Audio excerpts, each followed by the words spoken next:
Hi everyone, this is Dr. K, go by Dr. Karamachi. So I wanted to share about the second spike. Yesterday I shared some numbers about COVID-19 and how it is not only reaching the previous surge peak here in Florida, but it may be even crossing and going higher in terms of the number of people who are sick. And I think we are noticing that not only in Florida, but other like heavily populated states like Texas and Arizona, states that were like more or less unaffected by the COVID-19, unlike New York City and other hotspots. So these states are now experiencing a lot of cases. So I wanted to go back and talk about some of the concepts that I visited with you probably back in March when this whole pandemic started. And I want to really stress on zinc. A lot of people don't know the value of zinc. Even physicians, they probably know, but they don't know the true value, so they may not be able to tell you that zinc is very important.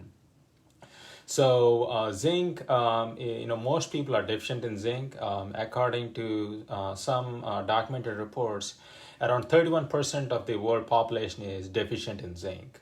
And why are we worried about zinc? Zinc has a direct effect on the virus. It can kill the virus by what it does. It can play a role in this enzyme called super dismutase, and that is very important in killing the virus. Also, zinc has a role in not letting the virus come into the cell. So zinc has a barrier function. We call it mucosa, like for example, your tongue inside of the mouth, and same thing with your GI tract. The mucosa has a barrier. So, the barrier, it's like a wall. Nothing can come through the barrier. So if you're deficient in zinc, the barrier doesn't work properly. So things like bacteria and viruses can come easily into the wall and then directly get into the cells and also the bloodstream. So, anything that helps your barrier function in your mucosa, you really want to take a lot of that.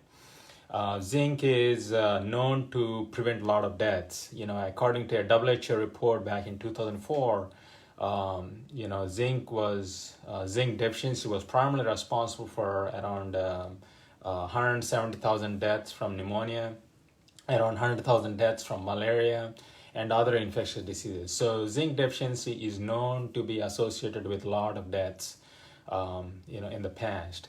So, anytime you have an infectious disease or a pandemic, it's very important to take a lot of zinc.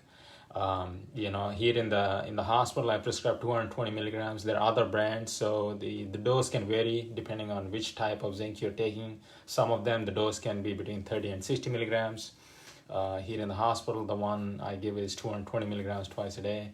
I try to put almost everybody on zinc for that reason, whether they're in the ICU or whether they're going home, no matter how sick they are, But the reason why I'm talking about is it has a bigger role in prevention. So you really don't want to get into a situation where you get the COVID-19.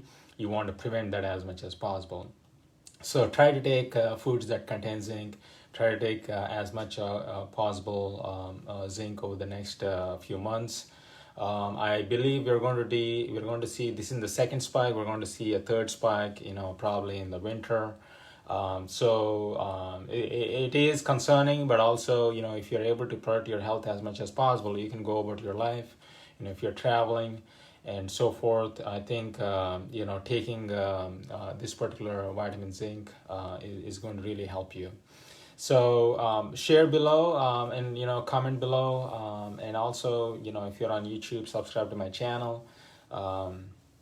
So I look forward to talking to you all again. If you need to reach me, send me a DM privately, and I'll post more over the next month or so, because now we're seeing more cases, so people are getting more concerned. I'll also try to share the latest numbers as much as I get from different health systems. So look forward to talking to you all again. Have a wonderful day. Bye.